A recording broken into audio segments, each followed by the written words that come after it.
When people think of outdoor fun in Moab, Utah, they usually picture hiking in Arches National Park or mountain biking through canyon country. But what stood out to me while planning a trip here was the Sal Mountains, just southeast of town. Despite their small footprint, the La Salles are Utah's second highest mountain range, with peaks nearing 13,000 feet. Warner Lake Campground sits at 9,400 feet, and I thought it'd be interesting to camp at such a high elevation. This national forest campground is surrounded by conifer forest, aspen groves, and wildflower-dotted meadows. In this video, I'm spending 2 nights up here, camping at altitude and taking on a moderately challenging hike through this alpine dreamscape. Driving up the La Salle Mountain Loop Road from southern Moab, it's fun to watch the landscape change. At lower elevations, desert pinyon juniper woodland dominates. Climbing higher, it transitions to gamble oak, wild rose, and other mountain shrubs, set against dramatic views of Castle Valley.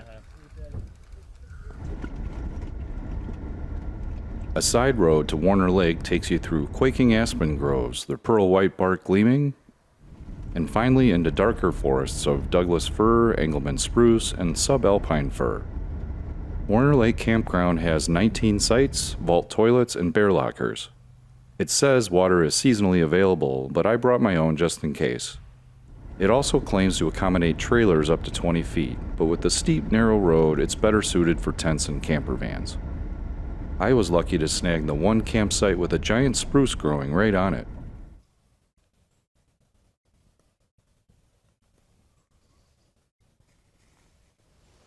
Still acclimating to the elevation, I got winded setting up camp and had to lie down. That's when I heard the unmistakable sound of a large animal nearby. It was a mule deer, a lovable-looking herbivore named for its big donkey-like ears. I grew up wary of wild animals that show no fear of people, as that can be a symptom of rabies, but this one appeared healthy and alert. At first it was charming, but its comfort around people raised questions. I'll end up forming ideas about why this is happening later in my stay. Warner Lake itself is visible from my campsite, so I set off to check it out. The trail cuts through a mountain meadow alive with plants in the sunflower family. Nearby, free-range cattle crowded up to a fence that keeps them from the lake. The lake itself is beautiful, backed by conifer and aspen forests.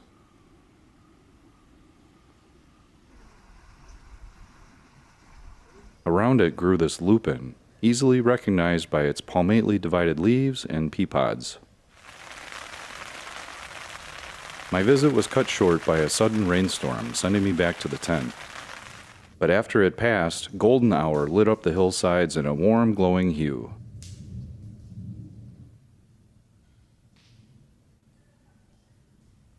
One reason I was excited to camp here was the night sky.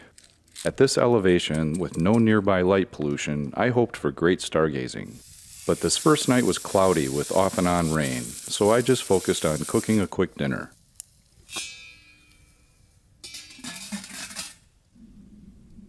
Before bed, I moved everything with a scent, mainly food and toiletries, into the bear locker.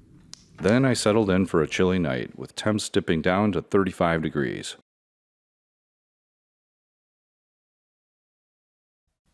Well, as predicted, it got cold last night, but this wool blanket covering the sleeping bag was really all I needed. It worked great. Today's plan is to hike to Gold Knob, 1,700 feet above the campground. But first, I took in the quiet morning.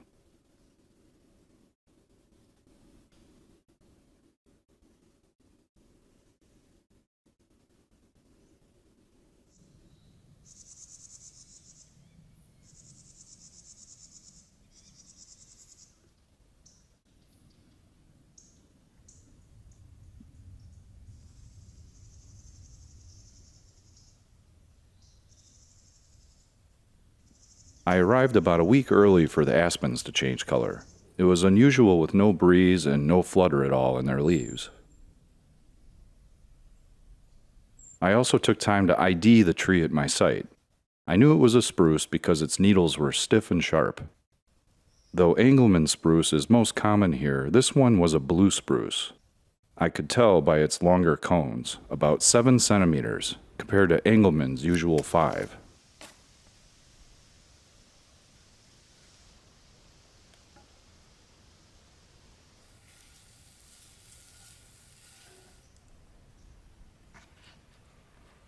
After cooking some breakfast tacos, I packed up for the hike, a rain jacket, 3 liters of water, and a big sandwich.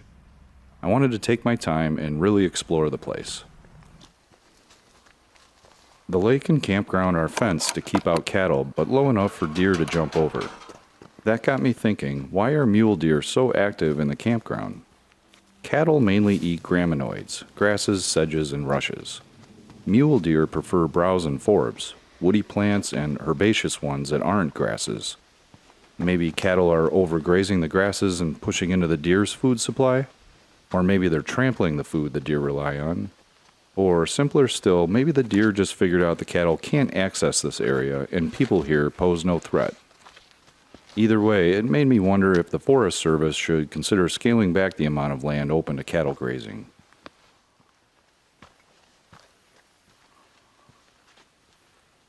On the trail, I came upon Maianthemum racemosum, a plant I usually associate with eastern forests. I was surprised to see it here. It's in the asparagus family, and easily confused with polygonatum, but they're distinguishable. Maianthemum has fruit clusters at the tip of its stem, while polygonatum has fruits dangling from its leaf axils.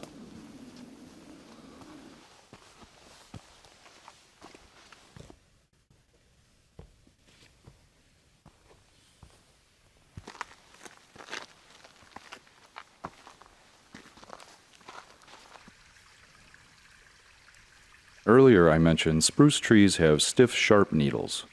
In contrast, here we have a subalpine fir with friendly, flexible needles.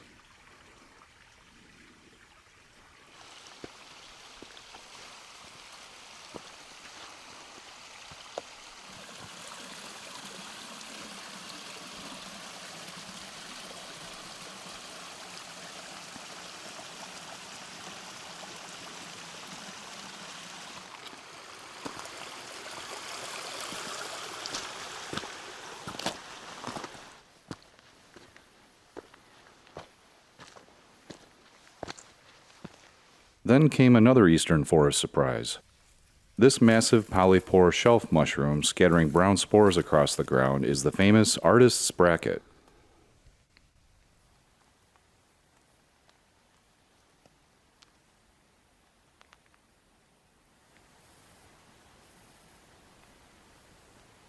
Hey, bear. Black bear and elk live in these mountains. I hadn't seen either, but when hiking solo in bear country, it's always smart to make your presence known.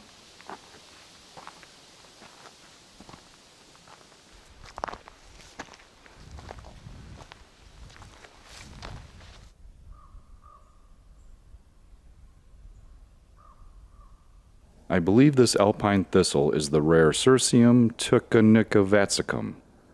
This species only grows in the Sal Mountains between 9,500 and 12,000 feet. Up here, it has adapted to cold winters, short growing seasons, and high UV exposure.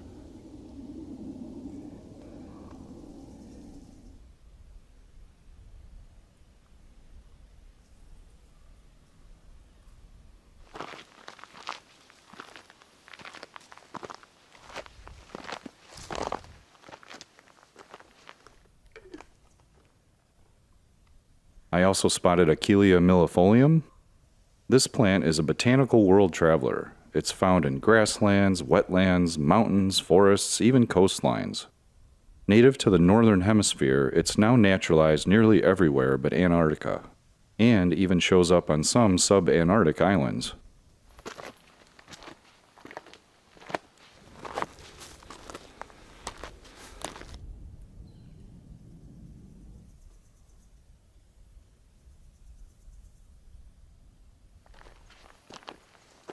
As I neared the top, trees thinned and mountain meadows opened up.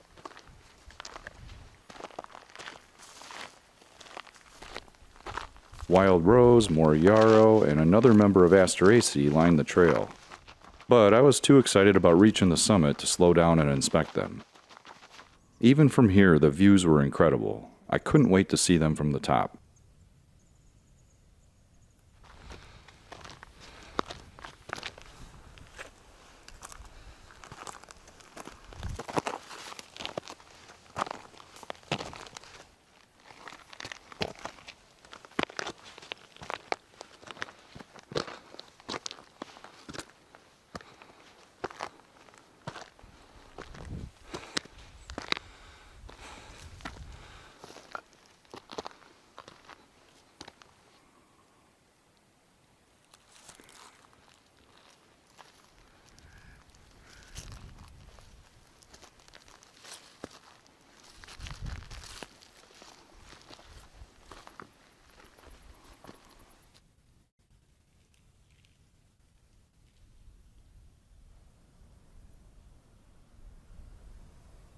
And then the views of Castle Valley and beyond, absolutely breathtaking.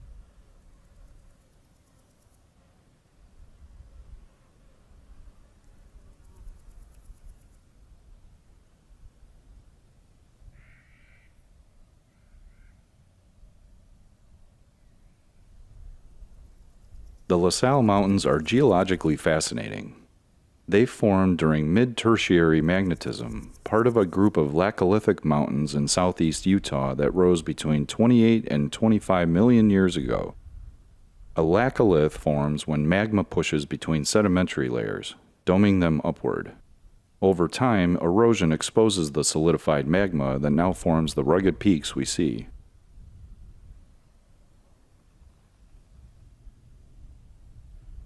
The lone blue spruce at the campground really stood out from this vantage point. And zooming in, I was able to confirm no one had stolen my car.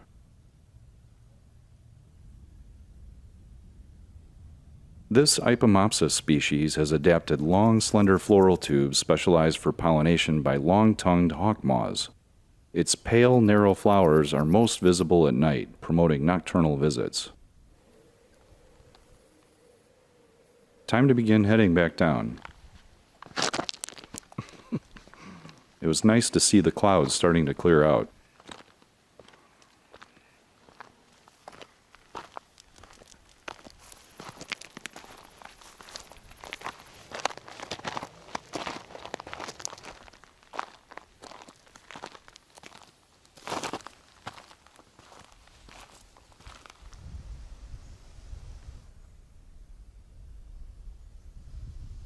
People often say aspens have eyes.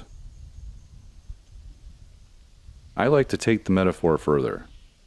Each grove is a clonal colony, an ancient living organism that may have persisted for thousands of years. In geologic time, they are essentially racing down the mountainsides, each one carving out its own wild line through the landscape.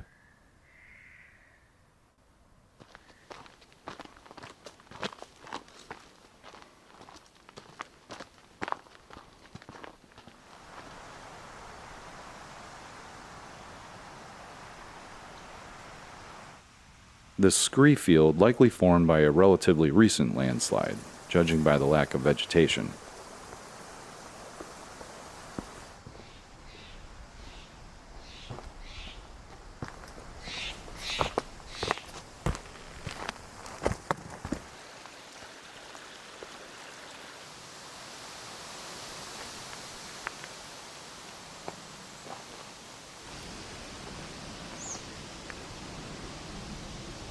You enjoying your meal? What you eating right there? Okay. Take care now.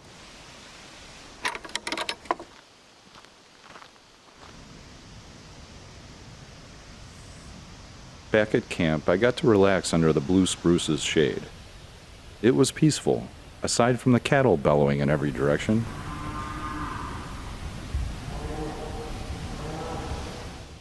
That night, the stars finally came out, but the moment was bittersweet. There's a surprisingly high number of flight paths over the La Salles, and the constant stream of planes and engine noise chipped away at the experience.